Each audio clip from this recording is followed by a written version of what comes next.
Bukas si Cebu City Mayor Nestor Archibald sa posibilidad nga maggamit pag-usab ang Binaliw Landfill apan kini kung makatuman sa tanang environmental o safety requirements nga gilatid sa Department of Environment and Natural Resources o DENR.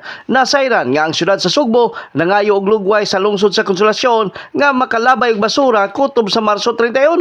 Matod sa mayor, dako ang area sa Binaliw Landfill ug adunay pikas ka bahin nga posible pang magamit alang sa paglabay sa basura apan nagdepende kini sa resulta sa evaluation sa mga ahensya sa gobyerno. Samtang gikataho nga ang Prime Integrated Waste Solutions Incorporated nagtinguha nga mobalik og mo-operate sa landfill ning buwana kung makakumpleto sa mga rekisito sa DENR. Bisan pa nini, gipasiugda sa city government nga wa pay pinal nga desisyon bahin sa pagbalik sa operasyon sa Binaliw Landfill, ilabi na human sa trahedya niadtong miaging buwan nga mikalas og 36 ka kinabuhi ug nakaangol sa laing 18 ka tawo.